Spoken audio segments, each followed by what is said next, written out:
Let's drink, first, to all that you're going to put out of your life. And second, to all the happiness that's ahead of us. Fair enough. It's the one and same gesture.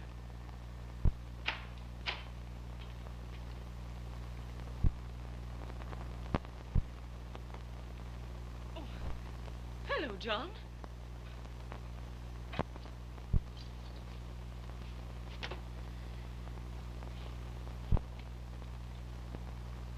I'm sorry, John, but you had to find out sometime. Do you remember we discussed a situation something like this? Well, what are you going to do about it? I recall you talked about it. And I wondered at the time what you were driving at. Now it's all very clear. You expressed your opinion rather forcibly that a husband would be a fool to soil his hands on two unworthy people like you. That's right. June and I have loved each other for some time. When she gets her divorce, we're going to be married. And we're going to live quite far away from here. So you see that we've considered your feelings and our plans. So you've made your plans, have you? Well, I've made some plans, too. You're asking me to give up the thing I love most in life. Well, that's not my way. After tonight, perhaps I won't be able to call her mine, but I'm equally sure she'll never be yours. And now, get out. Perhaps you'd better, Ted. Call me in the morning. Good night, Ed.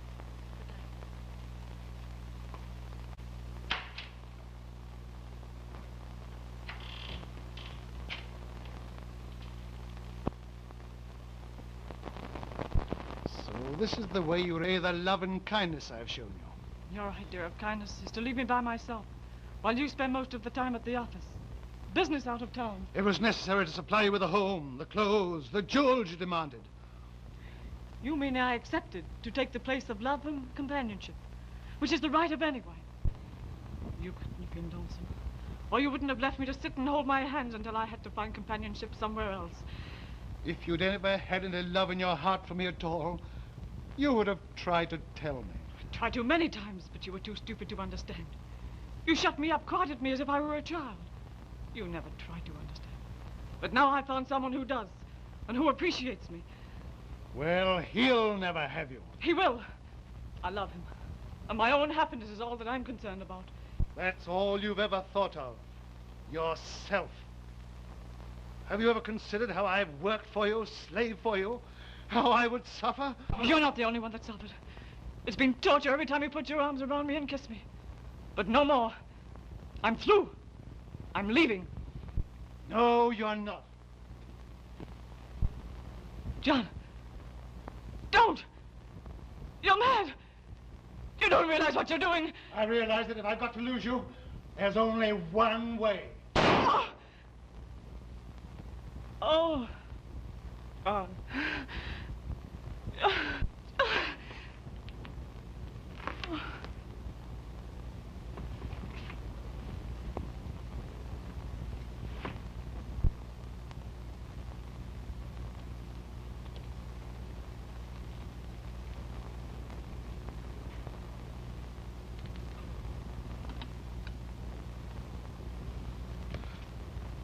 Come to the police station. Hello. This is John Thorpe. 300 West Drive. I've just shot my wife.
Good night, girls. Well, there's the last curtain, Michael. Will you please tell Mr. Merle that I'll be waiting for him at Ricardo's? Just say that I've gone ahead to pick up Miss Warren. All right, Mr. Murray. Good night, sir. Good night, Michael. Well, that's the final curtain this season. And what a performance you gave. Who couldn't, with you for an inspiration? Ah, you darling. Let's hurry, dear. I'm starved. I'll bet you Mr. are. Merle, I have a message for you. Well, let's have it. Mr. Murray said he'd wait for you at Ricardo's, and that he'd go on ahead and pick up a young lady by the name of Miss Warren. All right. You go along to Ricardo's when you're ready, darling, and I'll come along as soon as I can. All right.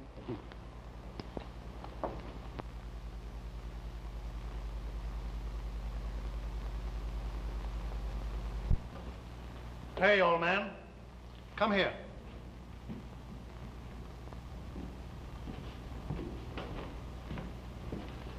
I don't want to be disturbed by anyone tonight. Understand? Yes. Now, wait a minute. Sir, when you speak to me, I use the word sir when I speak to gentlemen. you forget who you're speaking to. No, I don't. I've put up with your insults during the entire run of this show. Not once have you shown an ounce of good breeding. I was an actor, but in my day, actors were scholars and artists, not hams. I thank God this is the last night I'll have to look at you. If you weren't so old, I'd teach you a few manners. Now, you come right ahead. I'm not so old, but what you know, you've been somewhere.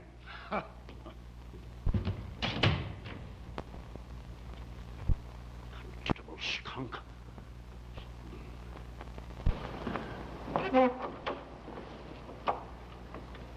Oh, hello, young lady. You here again? What can I do for you now? Please, Michael, I have to see Mr. Merle.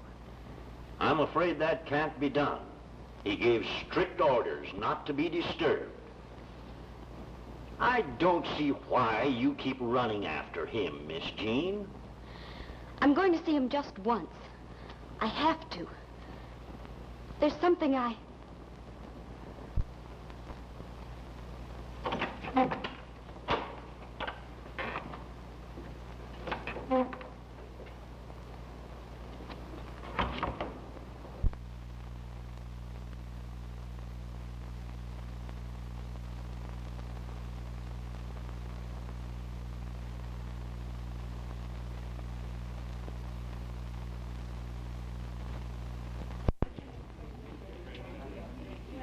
Hello, gang. Hiya, Pappy.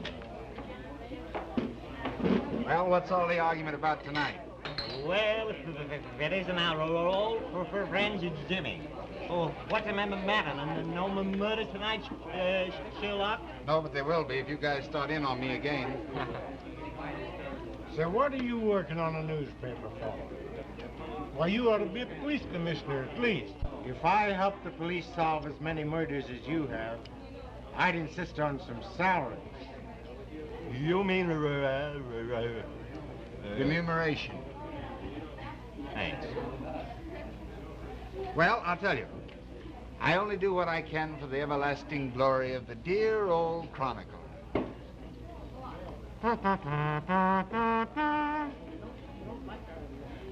What's the egg for? Well, when that's crossways, I know I've had enough. Wait a minute, it won't bite you. Come on, sit down. Oh, I don't want it. Scrambled eggs and bacon, will you? And some toast and coffee? Yes, sir.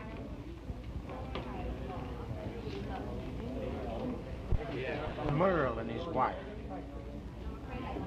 Ask Walt. He keeps up with all the scandal. If you guys want to know what I know, buy yourself a Paper. No. And then it's a encyclopedia.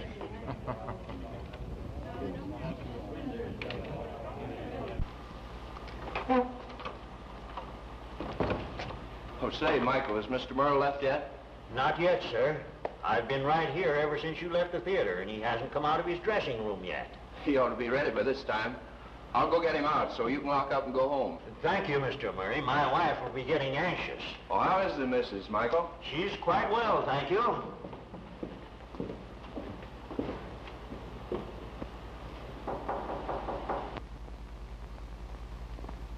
He doesn't answer. He hasn't come out, sir.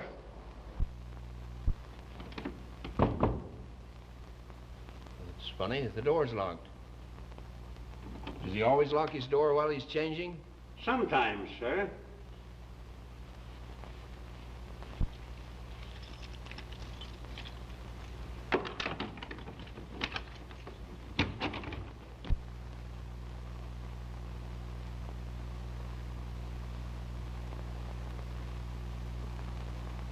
Michael! Michael!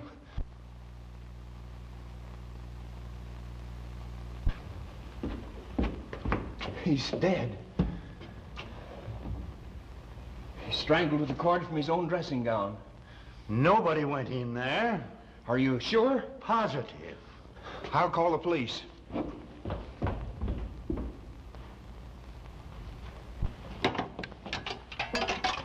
Hey, operator, give me the police station, quick.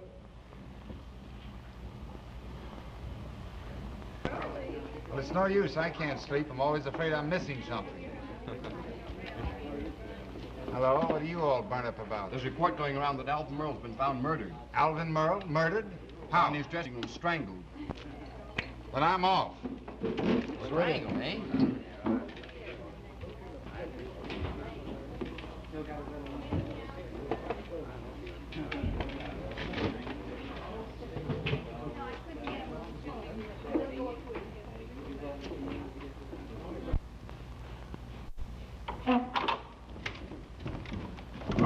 He's in there. Merle's been strangled.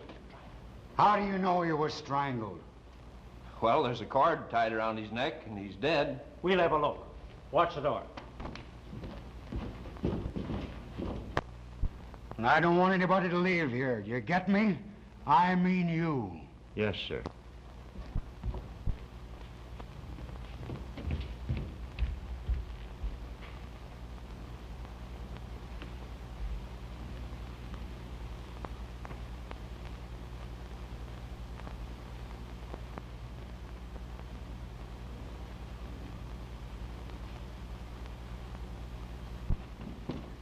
Is Captain Blake here yet?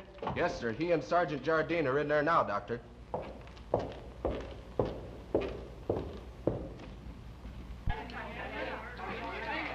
right, folks, you'll have to get outside. All right, let's go outside. Come on. All right, no arguing now. Just keep going.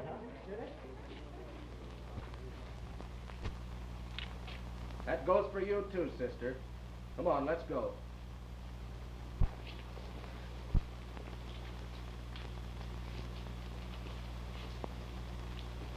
Come in, Sam. I beg your pardon. I'm sorry. Anything wrong? No, I'm all right. I just heard about Merle being killed. Sort of upset me. Oh, you knew Merle? Yes. I used to be understudy with the company. What right have you to question me? Don't mind him, lady. Why, he's only a reporter. That's right, Jim Ryan of the Chronicle. Jim Ryan. I think I've heard of you. Your fame follows you, even into the alley. Come on, I'll see you out of this mess. I know my way around here. Well, do you mind? I'd like to talk to you. Come on, Jim. She'll wait for you. Won't you, lady? Yes, go ahead. You're not kidding. Why should I? Well, I've got to go inside and see what this is all about. I won't be long. All right.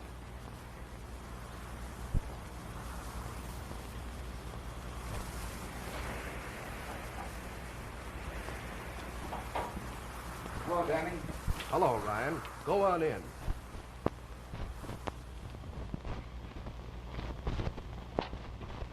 Laura hasn't been out of my sight from the time Mr. Merle went in there until we found him dead.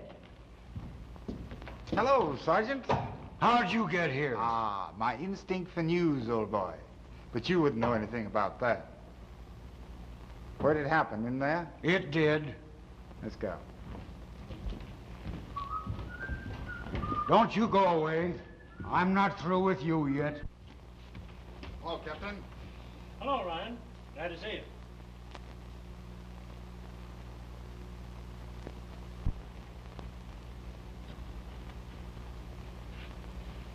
This should interest you. Did you get anything? Not a thing. He couldn't have come through here. The window's locked. And barred outside. Door was locked, too. But there he is.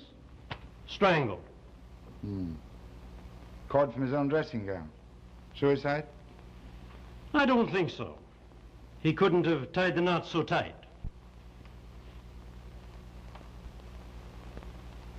Dead about an hour, Captain. That makes it 11:15. He came in here at just 11, so our job is to find out just what happened between 11 and 11:15. That cuts it down pretty fine, Captain. It's so simple, it's crazy. Now you stay put. Sergeant! You want me, Captain? Yes. Okay. And don't you try to beat it. Get me? Anything more, Captain? Send your report to the office, Doctor, and get the wagon started. See you in the morning. Okay. Oh, you get anything out of that doorman? Only that he insisted he never had the door out of his sight. Nobody came in and nobody went out. I've got it. The old man convicted himself. He was here all alone. And if you ask me, he did it. Bravo, Sergeant. You know, you ought to be out in Hollywood writing for the movie. Are you trying to kid me? If you know of any other way it could be done, you tell us. You get me? But really, I think your solution's a bit too easy. Sergeant, bring that stage manager in here. Yes, sir. Hey, you! Come here.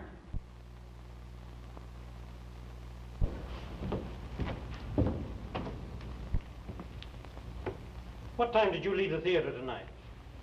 I left just before the final curtain. That was a little before 11 o'clock. What'd you come back here for? I had an appointment with a lady at Ricardo's restaurant. Mr. Merle was to have met us there, but when he failed to appear, by 11:30, I came back here to see what was detaining him.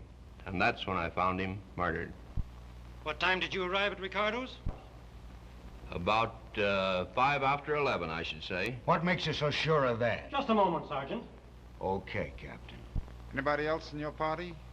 Yes, a second lady. She joined us about 11:15. Mrs. Merle? No. Well, who was she? Does that make any difference at this time? Well, how do I know till I find out who she is? Come on now. Who was she?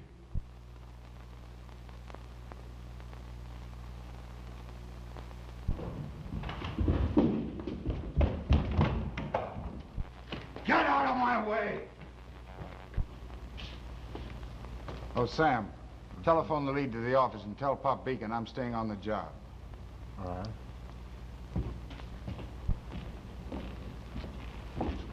What's the idea of bringing me in here as if I were a criminal? Let me alone. Don't you get funny with me. I represent the law. Why were you looking through that window? Is that a crime? The policeman wouldn't let me into the theater. I saw a light in Alvin's dressing room and looked in. Alvin Merle has been murdered. Where? In his dressing room.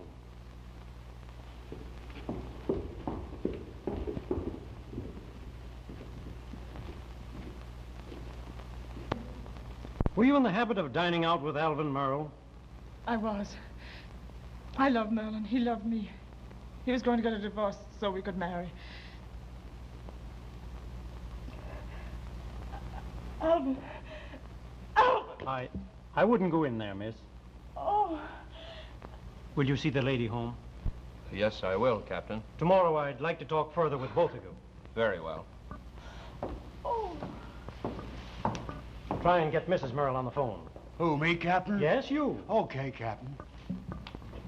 Her theater is just next door, Captain. Tried there? Of course. Never entered my mind. And I saw the sign on the theater as I came in. Ethel Wynn in something or other, but her stage name never occurred to me. Come on. Wait a minute. Wait a minute. No, not you. Wait a minute. Now, see there? You made me lose him. Danny, did you see a girl around here? Yeah, there's been a lot of them here. I told them all to beat it. What? Where's my number? Well, I gave it to you. Don't get fresh with me. You'll find yourself in the cooler. Get me? Which way did they go? What's on the street there?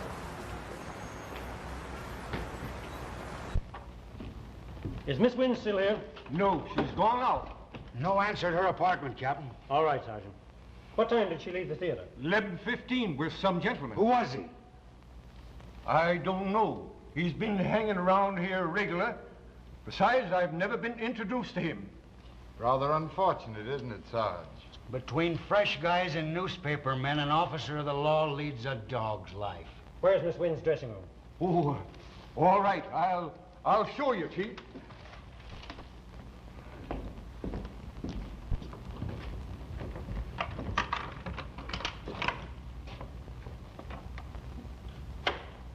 All right.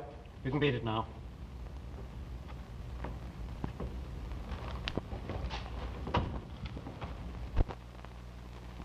Hey, this is swell.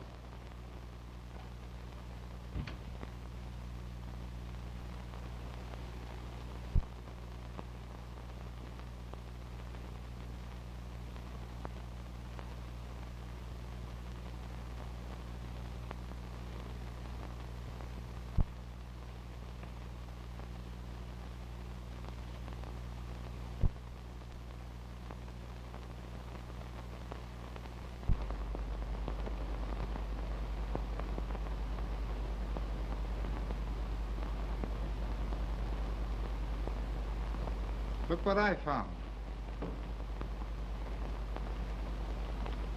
Ralph Burns. Not the big shot gambler. That's him. And isn't that a sweet thing for a big shot to write? Read it, Sarge. You may fall in love yourself someday. You're talking to an officer of the law. But it's so sweet. With oodles of love, honey. Sergeant, I could almost kiss you. Well, don't you try it. We want to talk to Ralph Burns and Ethel Wynn at the office in the morning, so bring them in. Who, me, Captain? Yes, certainly. You leave it to The Jardine.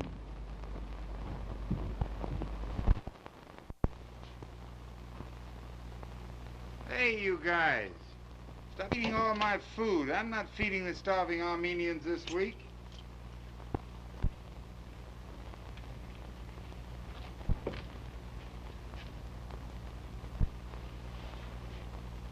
Hello?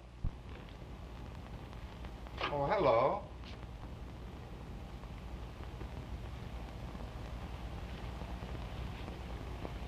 You said you wanted to see me, so here I am. This is so much nicer than that alley. But, I don't understand how you got here. There's nothing mysterious about that. You told me your name. I looked in the telephone book and came here with the idea of waiting until you got home. There's always a chance of someone being in, so I rang the bell. Well, there was someone here, some of your friends. They let me in all right, but I guess I must have scared them. They all left. There's usually some of the gang hanging around here. This place is getting to be a clubhouse for wayward newspapermen. And will I get kidded tomorrow? I'm sorry, but the truth is, I wanted to see you even more than you wanted to talk with me. Well, I'm glad of that. Won't you sit down and make yourself comfortable? Thank you.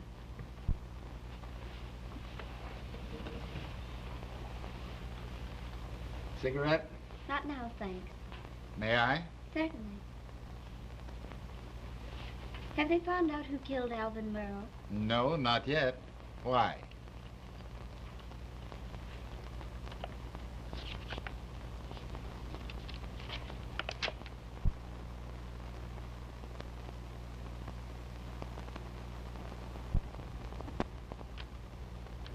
Where did you get this?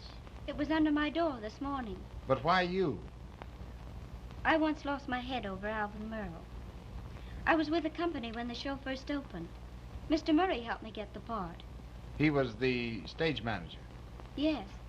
I've known him a long time, but he had to discharge me. Why? Oh, it was my own fault. Alvin Merle made a fool of me. Or I suppose I made a fool of myself. It was one of those silly, girlish infatuations. Heaven knows I soon got over it. Wasn't soon enough, I'm afraid. Pam Gregory and he were sweethearts. I suppose you've heard about that. Oh, yes. She insisted that I leave the company. That should have ended the whole affair, but it didn't. Last week, Alvin Merle began calling me up again. It was like him. But I never wanted to see him again. But, you were at the theater tonight. It was that note. I felt I had to warn him. I had to. But he was with Miss Gregory, and I couldn't see him. After the theater, I tried again, but it was no use. You're wondering, perhaps, why I'm telling you all this. Well, naturally. It's because I feel you can help me. Oh, I don't know why. But I'm afraid. Afraid? Of what? Oh, I don't know. I have a hunch. And I believe in hunches. Why, you poor kid. Of course I'll do what I can. But why didn't you go to the police? Oh, no. Don't tell them about that note, please. I'm afraid of the police. They'll take me to headquarters and make me say a lot of things I don't mean.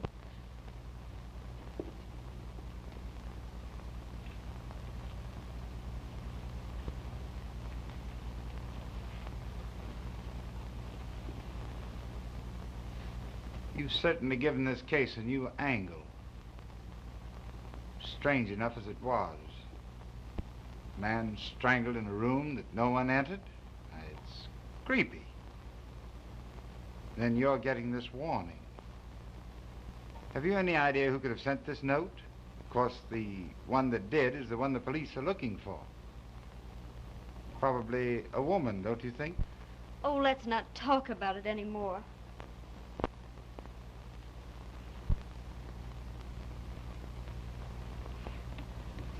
I'm just a coward, I guess. You're a brave little girl.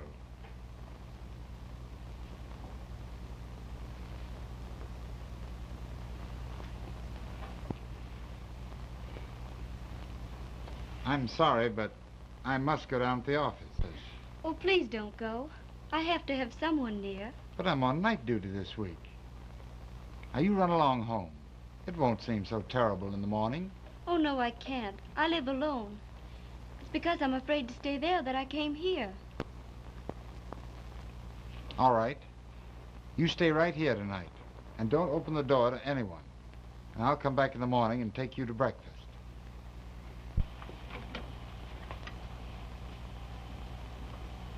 You're a peach. And you're very beautiful.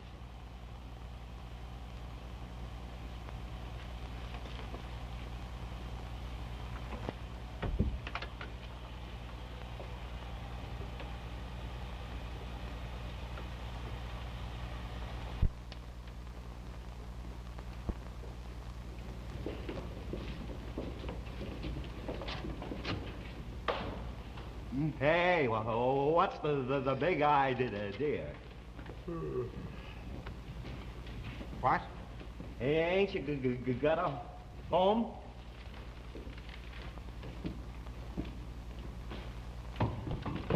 Out of my way, boy. I got a date for breakfast. What's the matter with him?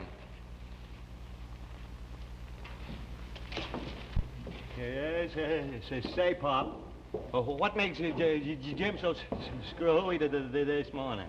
Search me. Blew in about 3. Never saw him so quiet. Moped around his desk for a while, then flopped over and went to sleep. Maybe he's getting an eye. Nervous breakdown? Thanks. You're welcome.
bring Ralph Burns in here. Yes, sir.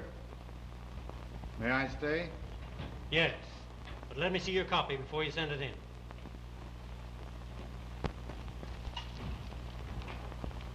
Hello, Captain. What's the big idea? Sit down.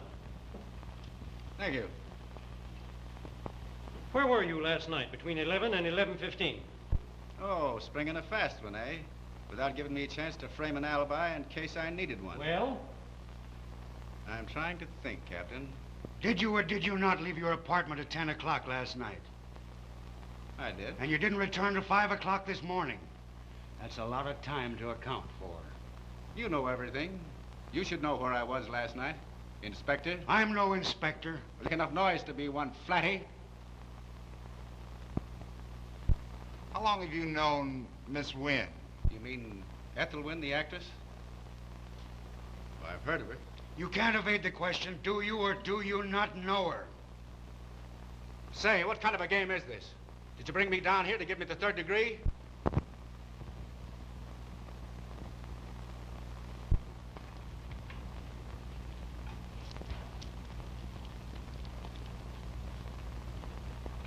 Come in, Miss Wynn.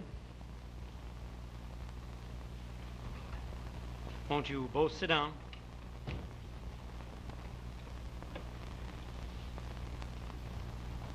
Mrs. Merle, I'd prefer to call you that if you don't mind. Your husband met his death last night between 11 and 11:15. At that time, you and Mr. Burns were not far from the scene of the accident. Now, there were certain circumstances which require some explanation. Yes. I'd like you to explain why, on the afternoon prior to the accident, a lady and gentleman leased an apartment at the Seton Arms. A lady and gentleman who answered to your descriptions in every detail. In fact, they introduced themselves as Mr. and Mrs. Ralph Burns. Now, I want an explanation of that. Sure you know everything, Captain. I'll explain, Ralph. No use denying what you gentlemen already know. But there are things you do not know. You're wondering, perhaps, why I'm not in tears. Well, the truth is, I'm not sorry he's dead. I'm glad. I haven't loved Alvin Merle for 5 years. We were only married 6. Pam Gregory wasn't the first woman, nor the last. There's been a long line he's been interested in at one time or another. Long ago, I'd ceased to care. The only thing I wanted from him, he wouldn't give me, my freedom. He said that it would hurt his standing in the profession. I tried to get evidence, but a woman needs a lot of it in this state, and I failed. I've loved Ralph for 3 years. We've been decent about it. I'm not ashamed of the plans we made yesterday, and now that this has happened, we're going to be married. But I can tell you this much. There's a woman concerned in his death. I know, because I've often felt it in my heart to kill him. I think that'll be all for the present. Of course, you'll not leave the city until the matter's definitely settled. Come, dear.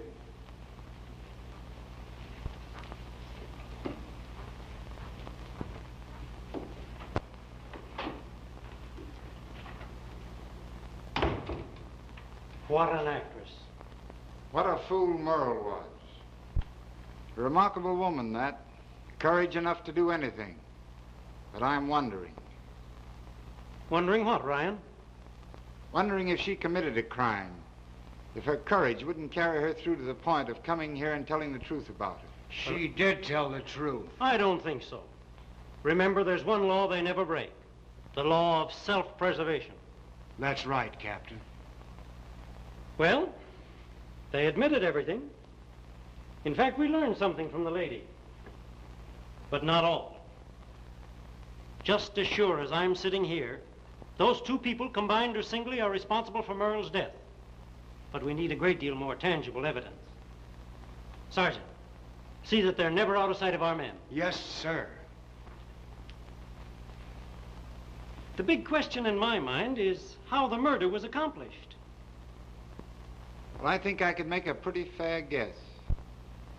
Sure, go on and guess. Guess how a man can strangle somebody without being in the room. You're as nutty as you think I am.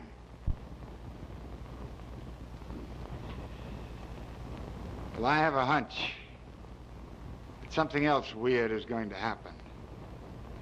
These crimes are always followed by others of similar nature. Sergeant, get over to that theater again and see if you can get anything else out of that doorman. He's our best chance. Yes, sir. Hey, you. I want to talk to you. I think you've talked enough to me. Don't try to get fresh with me. I'm not getting fresh with you. This affair is no joking matter. Sit down.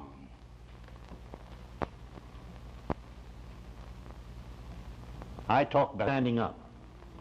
Did or did not something happen yesterday, or even day before yesterday, that concerned Mr. Merle in some way? Did some peculiar or strange person come to visit him? Now that you put it that way, something strange did happen. There was a young woman came in here very excited before the show and insisted on seeing Mr. Merle. Well, why didn't you tell me before? Well, why didn't you ask me before? Because I didn't think of it. Are you trying to make a monkey of the law? Who was this woman? At one time, she was a member of this company. Jean Royce is her name. She came in right after the show, too, trying to see Mr. Merle. I knew I'd get to the bottom of this affair. Leave it to Jardine. I ought to arrest you for withholding important evidence. You do, and I'll give you a punch in the eye. Assault an officer, would you? Well, you keep your hands off me. Where does this dame live? Where are you going? To get her address.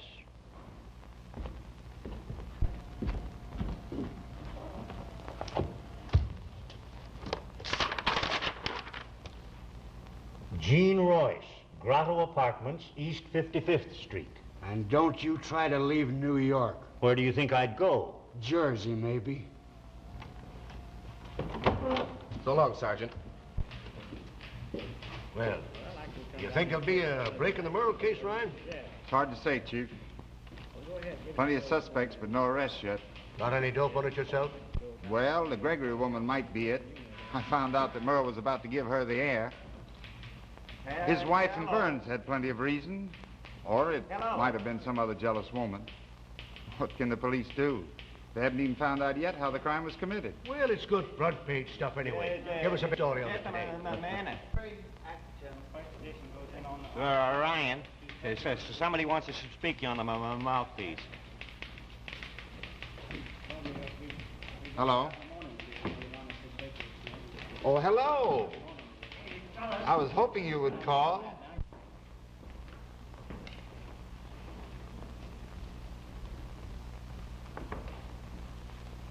Well, what's wrong with that guy?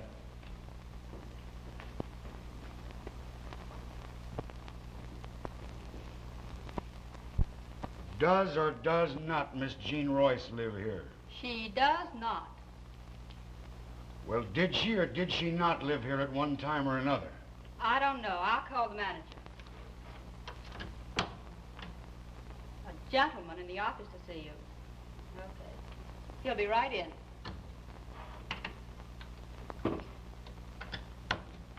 Hello? Grotto Apartments? No, she don't live here.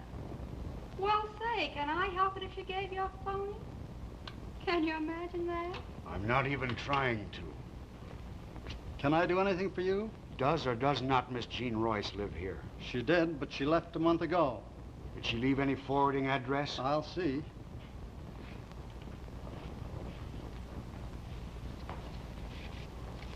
I'm sorry, but she didn't leave word of any kind.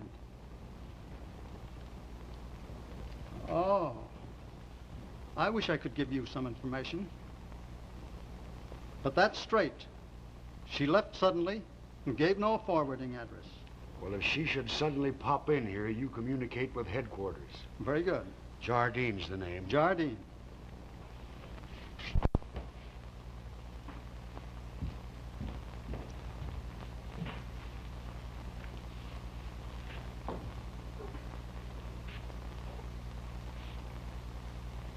Cute place you have here. Suppose you're wondering how it happens I have a penthouse and everything. Well, I haven't asked any questions, have I? No, but I want you to get me straight. After all, our meeting was rather unconventional, you know. Ah, but that makes it all the more interesting.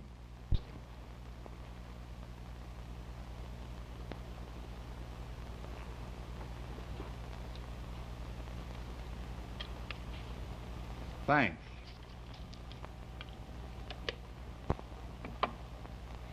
You may as well know all about me. After Mother died, Dad married again. So I live in New York on rather a liberal allowance. And I work on the stage because I like it. And that's that. Has anything new turned up? Nothing startling. We have to find out who sent that note, though. Didn't you recognize the handwriting? No. Has that been worrying you, too? Yeah. I haven't been able to get it off my mind either.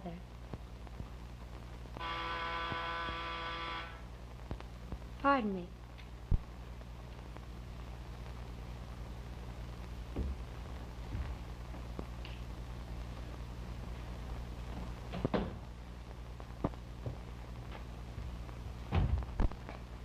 Oh, hello, Frank. Come on in. Dear.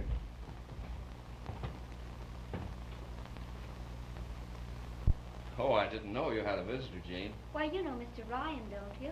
Yes, I've had that pleasure. Hello, Murray. All right, tonight. I just called to take you for a drive, Jean, but I guess... I'm sorry. Oh, that's all right. Suppose you have dinner with me tomorrow evening. Why, I'd love to. All right, that's an appointment. I'll pick you up about 8 o'clock. Fine. Any new developments in the Merle affair? No. Still a closed book. Well, the police will solve it eventually, I guess. It's a very mysterious thing, wasn't it? Quite. Well, Jean, I think I'll run along. Good night, Ryan. Good night, Murray. I'll go to the door with you. Thank you.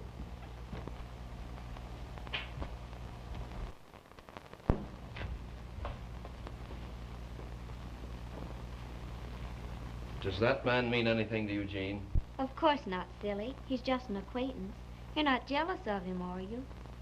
Well, maybe I am. Why do you keep putting me off, Jean? And you know how much I care for you. I know you do, Frank. You couldn't have done the things you have for me if you didn't. But I can't love you the way you want me to. The feeling just isn't there.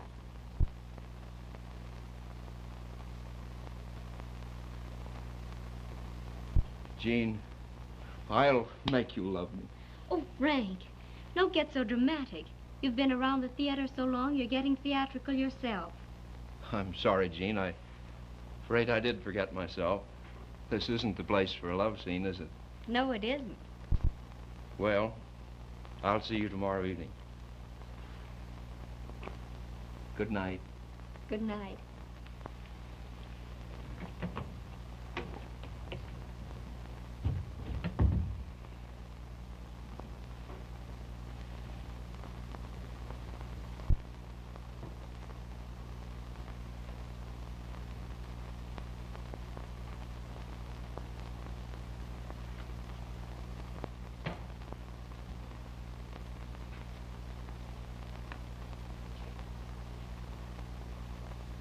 Perhaps I'd better go.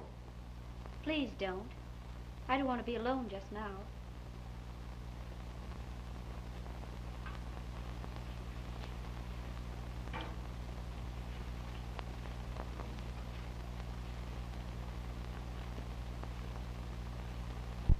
Would it help any if you confided in me? I don't think so. Poor Frank, he gets so tragic. At times, I'm almost afraid of him. Well, he seems to be very much in love with you. Only when he thinks someone else is interested in me. I've never encouraged him, though. On the contrary, I've been rather brutal. He wants me to marry him. But I couldn't. I just couldn't. Well, I'm very glad you feel that way about it.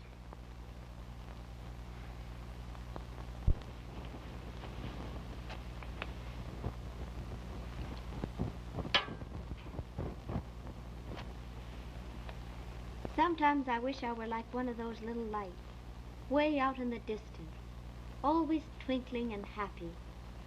Perhaps that could be arranged.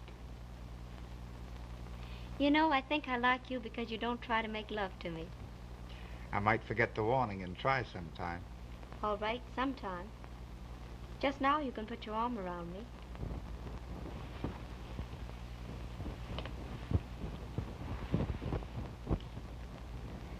Let's just be quiet. I want to think.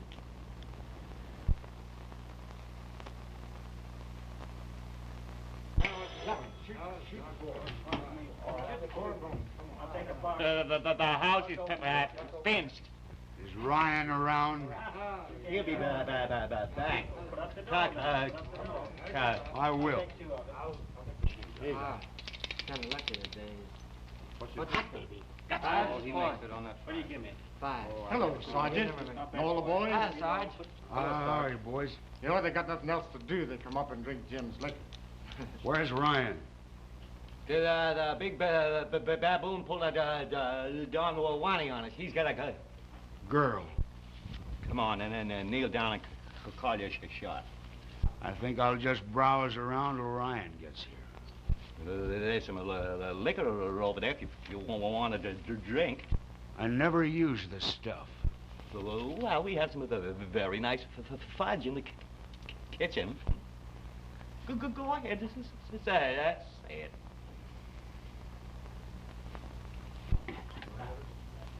Did I or did I not put $1 in that pot? You did. I did. And why is it when I put my money in there and you fellas get your bets out, there's always 2 bits left for me? You don't stutter when you reach for that money. Neither do you. Why do I always throw 7s when I got 8s for a point? Bring your own dice, then. I'm going to. Oh, you are? Well, then I'll bring my dice, too. And believe me, we've got some pippins down at the jug. Hello, Jim. Hi, Jim. Let's get going, will you? Roll. Hiya, Sarge. I'll pay Jim. Boys treating you right? If we was playing strip poker, I wouldn't have anything left to pin my badge on. Come on, who's playing? Well, I'm not. I'm going to save enough for breakfast. I've got some news for you, Ryan. What is it? You stop those dice again, and you're going to find yourself on the front.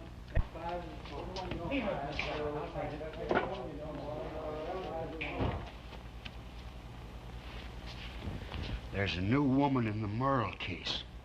Who? She used to be in the play. She was stuck on Merle, but she give him the air. He's been after her hot and heavy, but she's been trying to keep away from him. I figure she was scared her new daddy'd get wise and it'd queer the deal. Who is she? Her name's Jean Royce. I traced her to an apartment, but she moved last week.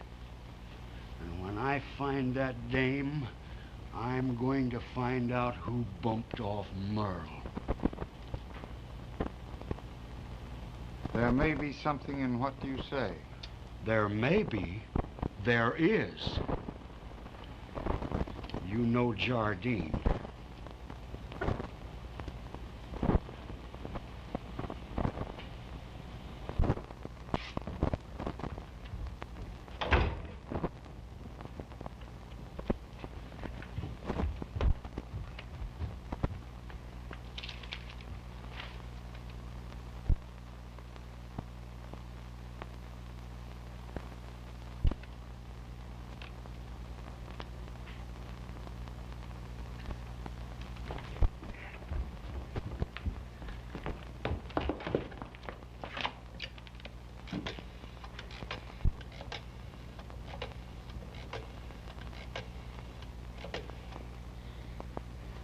May I speak with Jim Ryan?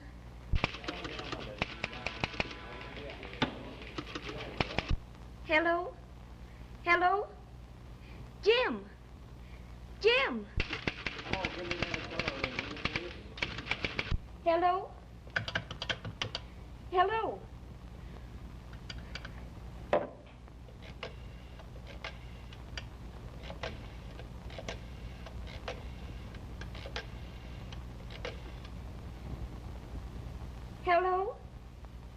I want to speak with Jim Ryan.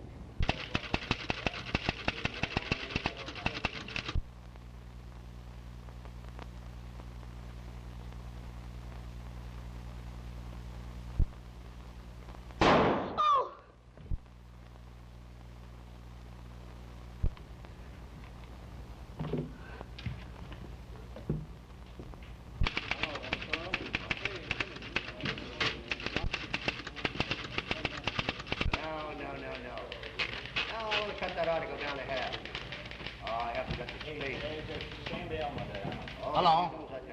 Hello? Hello?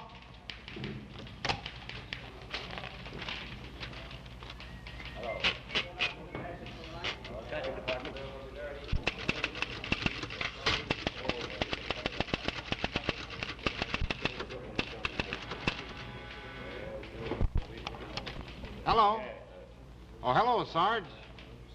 Well? What? Oh, you found the girl. Yeah, leave it to Jardine. We found her all right, up at the Wellington Apartments. Well, it won't do us any good. She's been shot. Now listen, Ryan.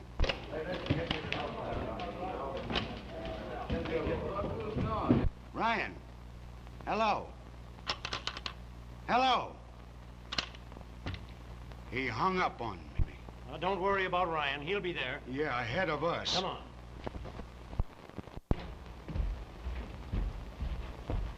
I'm sorry. Doctor said no one was to go in there. She isn't dead. I don't think so.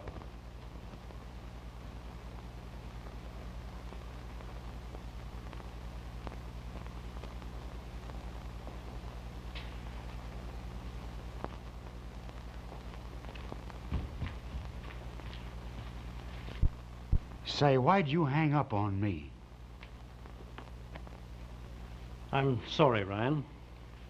How did it happen? She was found there on the floor by the phone. Shot was fired from outside these windows.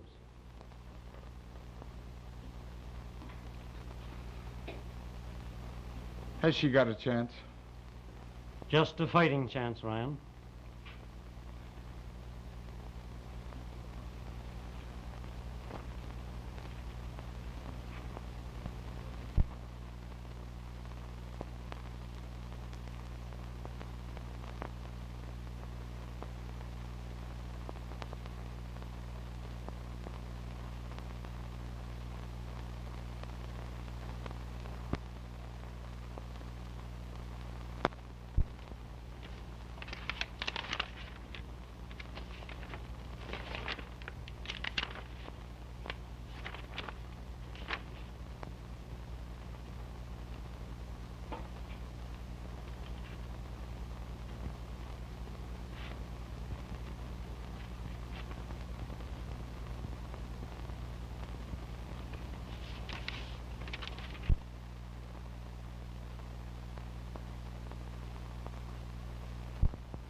See that there's no noise around here. Oh, Doctor. Could I see her for just a moment? I wouldn't advise it. Any little unnecessary noise might cause a change for the worse.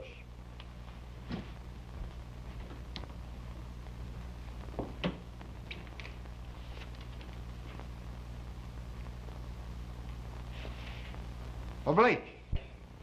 We've all been a lot of fools. What do you mean? The solution has been in front of us all the time. You mean you know who did it? Come clean now. Get me? No, I don't know who did it. But I've got a good idea how it was done. Well? Captain, I'd like to talk to Dr. Wattles. Sergeant, get Dr. Wattles on the phone. Yes, sir. Read that. That last paragraph.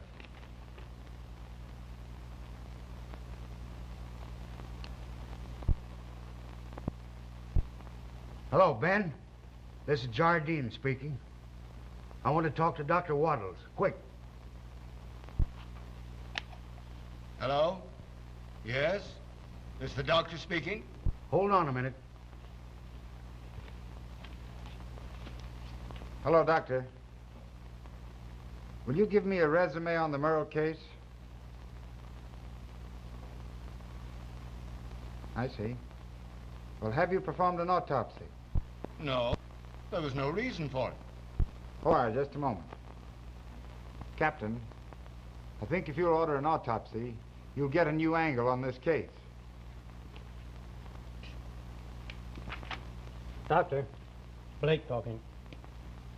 Something has turned up which demands an examination of the deceased. Yes. Yes, perform an autopsy right away. No, don't do that. I'll be over at the office before you finish. What's the idea of all this secrecy? Come clean now. What have you found out? Nothing yet. Oh, thank you, Captain. Could you arrange to have everyone connected with the case at the theater tomorrow by noon? I think so. Jardine will attend to that. You leave it to Jardine. They'll all be interested to know who committed the murder. Holding out on us, are you? Come on now, spill the beans. I'll be honest with you, Sergeant. I just want time to get my story on the streets while you're making the pinch. And I'll write you in the story.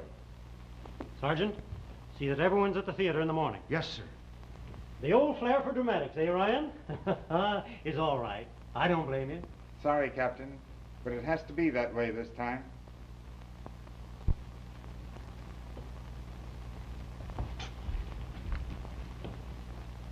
Could I just look at her? If you'll be quiet.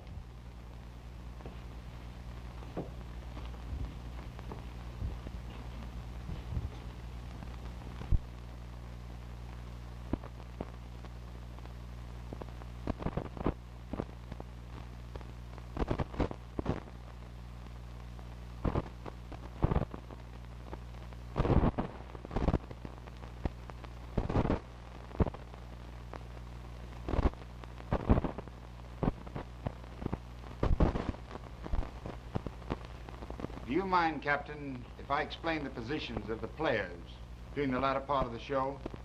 Go right ahead. Thank you. You were at the stage door, were you not? Yes, sir.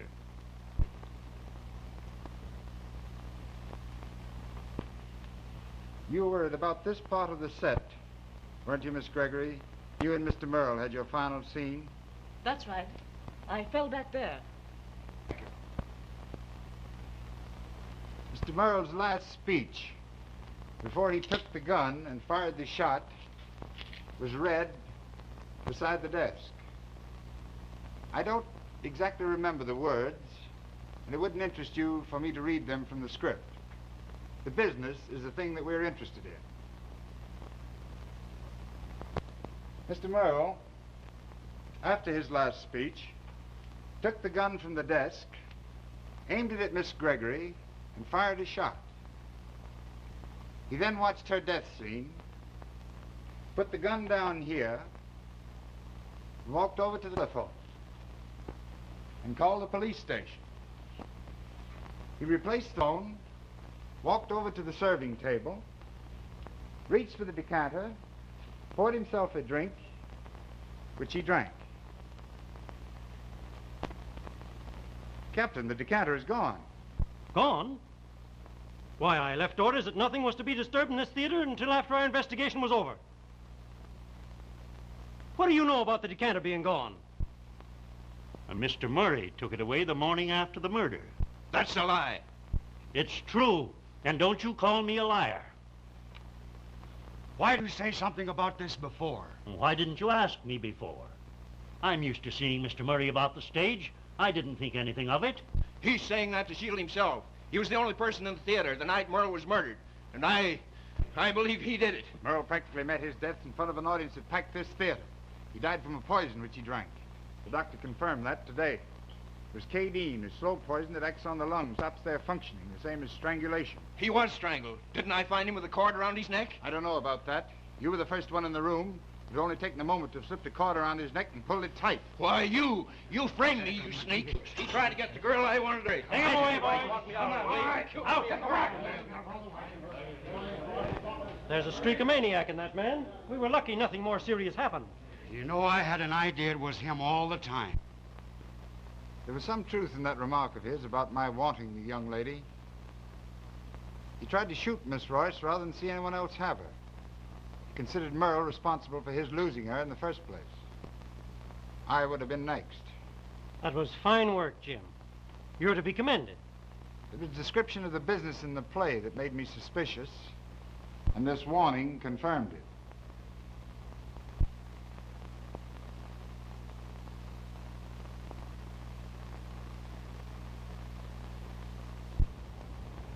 There's nothing more for you to worry about. But I saw Frank outside the window just before I failed.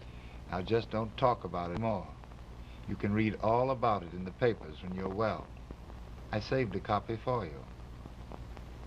Just close your eyes and imagine you're a little light, all twinkling and happy. You're a dear. Is or is not land.